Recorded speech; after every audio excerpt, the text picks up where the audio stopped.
नमस्कार।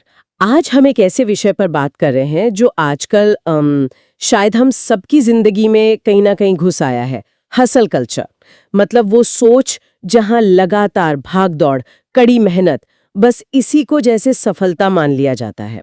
हमारे पास एक विश्लेषण है, आपदाकारी हसल कल्चर, काम और जीवन का संतुलन। और ये ना इसी चलन के कुछ अनदेखे पहलुओं पर रोशनी डालता है। हमारा मकसद है इस विश्लेषण के जरिए ये समझना कि क्या वाकई हर वक्त मेहनत करना ही आगे बढ़ने का रास्ता है या इसके कुछ गहरे नुकसान भी हैं। इसमें एक बड़ी चौंकाने वाली बात कही गई है शुरू में ही कि हसल कल्चर चुपचाप एक पीढ़ी को जला रहा है। चलिए इसी पर थोड़ी गहराई से बात करते हैं। विश्लेषण का पहला तर्क ही बड़ा दिलचस्प है। वो कहते हैं कि सिर्फ व्यस्त रहना वो तरक्की का सबूत नहीं है। जैसे उदाहरण दिया है, आप ट्रेडमिल पर तेजी से दौड़ सकते हैं और फिर भी कहीं नहीं पहुंच रहे हो। तो ये सोचने वाली बात है कि क्या हम वाकई असरदार काम कर रहे हैं या सिर्फ बिजी दिखने के लिए बिजी हैं। हाँ, ये फर्क समझना बहुत जरूरी है।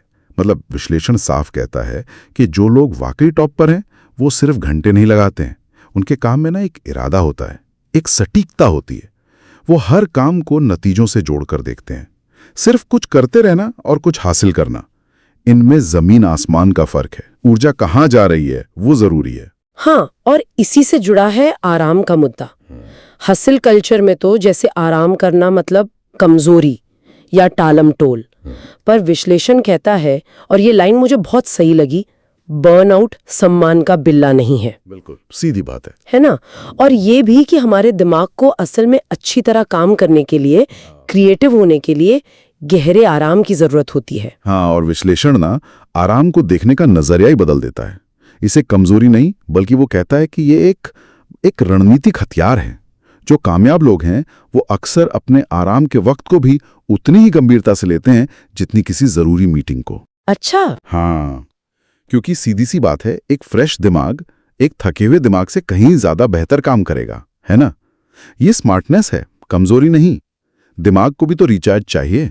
ये बात तो बिल्कुल सही है, लेकिन एक और पहलू है जो विश्लेषण सामने लाता है और वो मुझे थोड़ा चिंताजनक लगा।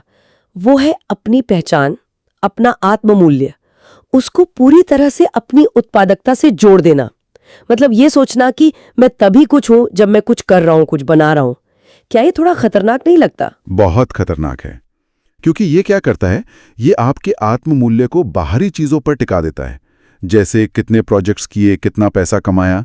विश्लेषण कहता है कि असली मूल्य शायद इसमें है कि आप कितने प्रेजेंट हैं, कितने जागरूक हैं, अपने मूल्यों से कितने जुड़े हैं, न कि सिर्फ इस बात में कि आपने कितने काम खत्म कर दिए।